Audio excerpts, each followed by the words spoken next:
नमस्कार, आप देख रहे हैं एबी न्यूज। दर्शकों, एबी न्यूज में आपका स्वागत है। मैं चंदन झा। पटना इन दिनों गर्ल्स हॉस्टल कांड को लेकर के काफ़ी चर्चा में है, क्योंकि गर्ल्स हॉस्टल में जिस तरह से एक संदिग्ध हालत में एक छात्रा मिली और उसकी मौत 2-3 दिन के बाद हो जाती है, और उसको लेकर के एक तरह से कहें कि पूरे राजनीतिक दल हो या जो भी संगठन हो, सभी पुलिस के कार्यशैली पर प्रश्न चिन्ह लगा रहे हैं। पुलिस आखिर लगाएं क्यों नहीं, क्योंकि पुलिस की कार्यशैली थी ही वैसी जिस पर प्रश्न चिन्ह उठाना वाजिब सी बात है। और इतना ही नहीं, उस नीचे से शुरू होकर के ये पूरे कार्यशैली ऊपर के अधिकारियों तक पहुंच गई, और एक एक करके सभी अधिकारियों ने उस लड़की का जो मौत हुई उसको सुसाइड बता दिया। तब जाकर के पोस्टमार्टम रिपोर्ट पीएमसीएच की आती है और कहा जाता है कि इसमें ज़बरदस्ती से इनकार भी नहीं किया जा सकता। लेकिन पोस्टमार्टम रिपोर्ट में पूरी तरह से ये भी नहीं कहा गया जो उसके साथ ज़बरदस्ती किया गया है। पोस्टमार्टम में था ज़बरदस्ती से इनकार भी नहीं किया जा सकता।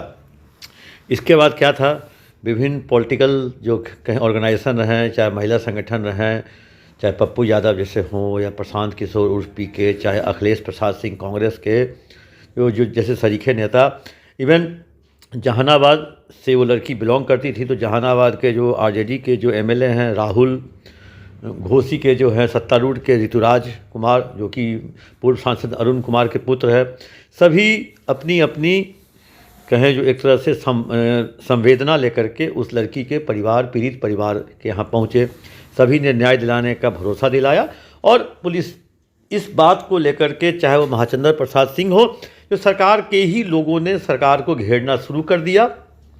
तब आनन फानन में पुलिस के जो महानिदेशक हैं डीजीपी विनय कुमार, उन्हें लगा जो ये संगीन मामला है, इसमें अगर समय रहते अगर कदम नहीं उठाया गया तो ये और चीज़ों को बिगाड़ सकता है। तो उन्होंने 16 तारीख को एक एसआईटी का गठन करने का निर्देश पटना के आईजी को दिया।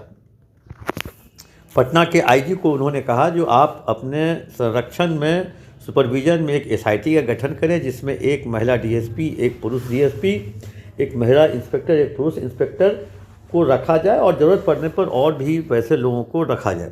लेकिन सबसे तो पटना के आईजी ने सभी को रख लिया, लेकिन उस टीम में एक वैसे शख्स को रखा जिसको लेकर के नाराज़गी है आम लोगों में, पॉलिटिकल संगठन में। वो है एसपी अभिनव कुमार। अभिनव कुमार ने भी बलात्कार से इनकार किया था, ज़बरदस्ती से इनकार किया था। उसने भी पब्लिक और मीडिया में आके कह दिया था, अभिनव कुमार ने भी, जो लड़की ने ओवरडोज स्लीपिंग पिल्स लिया है जिस कारण से लड़की की मौत हो गई। लेकिन जब पीएम या पोस्टमार्टम रिपोर्ट आने के बाद अभिनव कुमार का वो बयान, एसपी हैं, उसको लेकर के लोगों में असहज हुआ, और उस व्यक्ति, उस अफसर को उस एसआईटी में रखने का भी लोगों ने विरोध किया। विरोध इतना ही नहीं, ये विरोध यहीं पे नहीं खत्म हुआ है। ये विरोध ये चित्रगुप्त नगर की एसएचओ रोशनी कुमारी की कार्यकुशलता पर भी प्रश्न चिन्ह इससे पहले भी लगा था। और ये लड़की जो गर्ल्स हॉस्टल में लड़की 6 जनवरी को वो संदिग्ध हालत में, या कहें जो रूम बंद करके, वो जब रूम नहीं खोल रही थी तो दरवाज़ा को तोड़वाया गया बिना पुलिस के बुलाने पर। वहाँ अटेंडेंट जो वहाँ हॉस्टल के लोगों ने नज़दीक के नर्सिंग होम, जो सबसे पहला नर्सिंग होम है वहाँ पे चित्रगुप्त नगर मोड़ पे, वो सहज सर्जरी है डॉक्टर सहजानंद का, तो जाने माने डॉक्टर हैं, इनका बीजेपी से भी संबंध रहा है। सबसे पहले सहजानंद के यहाँ ले जाया जाता है, और डॉक्टर सहजानंद के यहाँ 2 घंटे ही रखा जाता है, क्योंकि सहजानंद ने साफ तौर पे लिख दिया जो ये आईसीयू का मैटर है, और मेरे यहाँ आईसीयू नहीं है, आप कहीं भी ले जाएं लेकिन मेरे यहाँ से ले जाएं, क्योंकि ये आईसीयू का मैटर है, आईसीयू नहीं है तो यहाँ रखने से कोई फ़ायदा नहीं। तो अटेंडेंट के साथ ये आई थी पीड़िता, जो बेहोश थी, और ये खुद डॉक्टर सहजानंद ने कहा जो बेहोश थी। अब यहाँ एक प्रश्न उठता है, जब डॉक्टर खुद मान रहे हैं जो ये बेहोश है और इसका इलाज इनके यहाँ संभव नहीं है, और ये स्लीपिंग पिल्स या कहें जो वो टैबलेट या जहर या जो भी हो, जहर खुरानी का मामला है, तो इनको भी फर्स्ट हैंड इन्फॉर्मेशन लोकल थाने को देना चाहिए था। ऐसा इन्होंने नहीं किया, उन्होंने रेफ़र कर दिया कहीं दूसरे जगह, आप जहाँ भी ले जाइए लेकिन मेरे यहाँ से ले जाइए।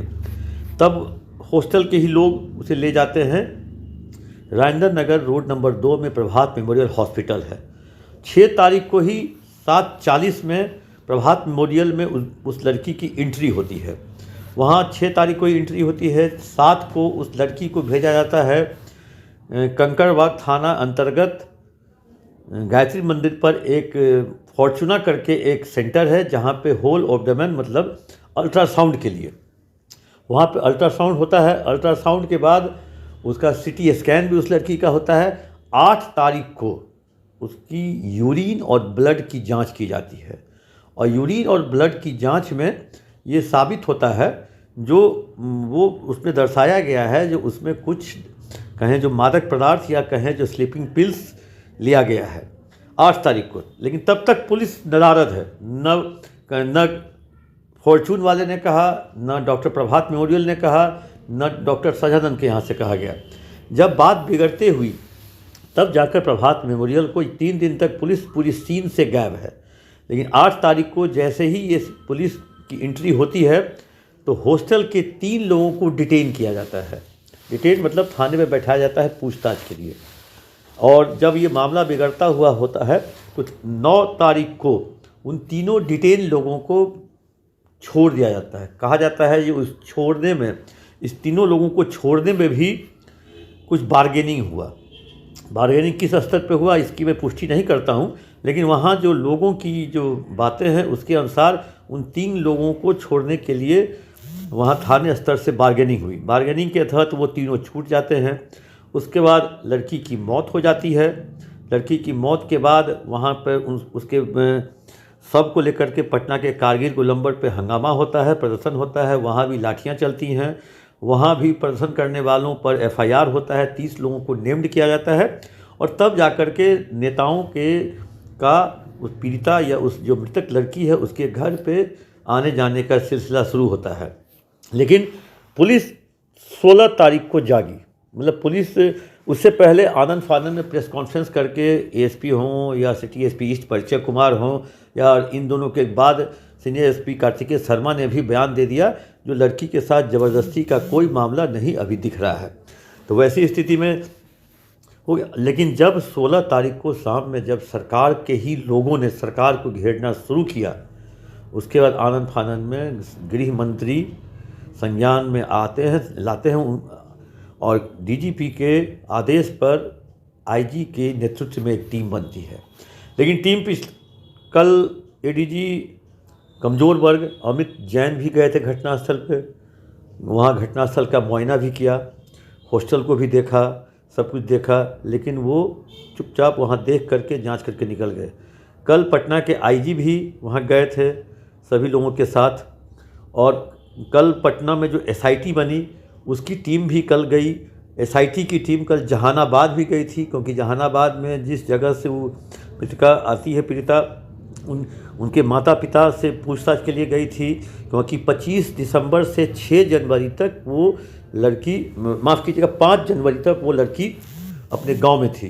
तो वैसी स्थिति में 6 जनवरी को वो पटना 2 बजे उतरती है और 4 बजे तक में स्टेशन करबिगैया होते हुए धनुष पुल से नीचे उतरती है। वहाँ के बाद चित्रगुप्त नगर होते हुए वॉकिंग डिस्टेंस से वो जाती है और 5 साढ़े 5 के आसपास वो अपने कमरे में प्रवेश करती है। उसके बाद से उसको कहें जो बेहोशी की हालत में ही दूसरे दिन 6 तारीख को निकाला जाता है।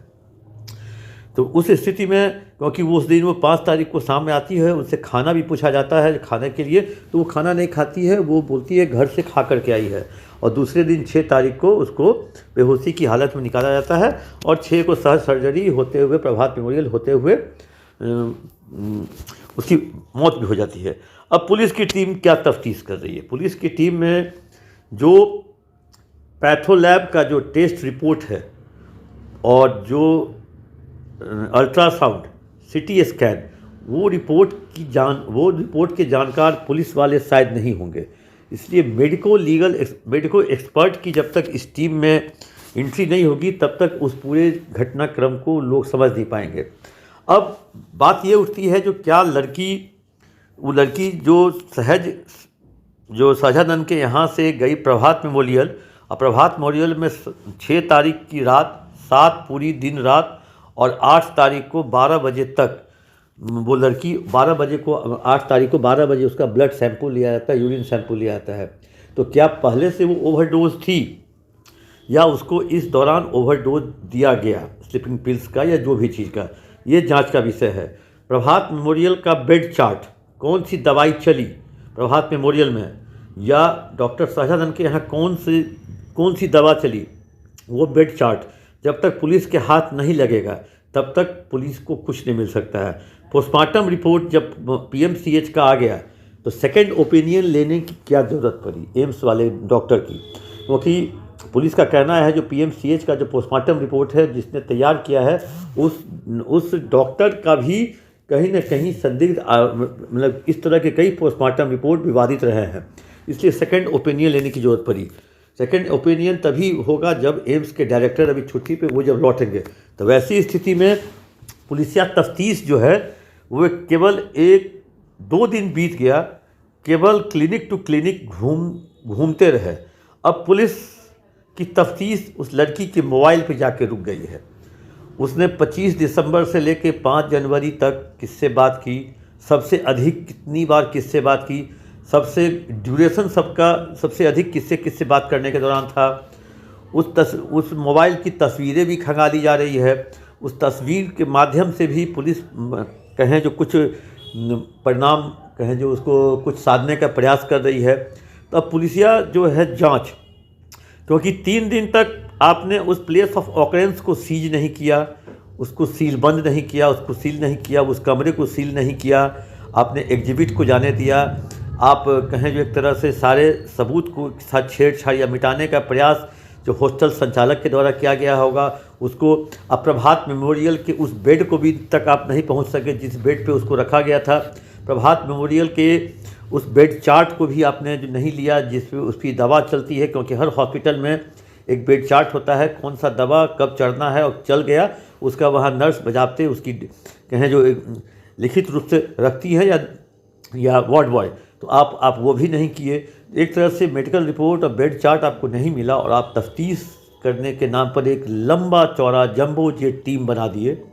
उस टीम में भी आप वैसे लोगों को रखे हुए हैं जिसके बयान को लेकर के काफ़ी समाज में बवाल है।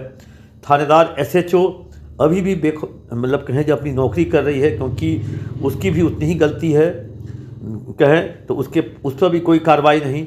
तो वैसी स्थिति में पुलिसिया जांच अभी भी ढाक के 3 पात हैं और ढाक के 3 पात देखते हैं कब तक है। वैसे उस पुलिस टीम में काफ़ी लोगों को भरोसा है, काफ़ी लोग पहले भी इस टाइप का कहें जो केस क्रैक कर चुके हैं। उस टीम में एक डीएसपी सचिवालय सदर सचिवालय 1 है, औरंगाबाद में इस तरह का एक केस था, फुलवारी में भी एक तरह का केस था, वो क्रैक कर चुकी हैं। इसलिए इस पुलिस टीम को भरोसा है कि इस केस को भी क्रैक कर दिया जाएगा। अब देखते हैं दर्शकों क्रैक कब तक होगा। क्रैक होगा तो आप तक पहुंचाएंगे ये खबर। तब तक ले दीजिए इजाज़त। आप अपना कमेंट बॉक्स में देना न भूलें।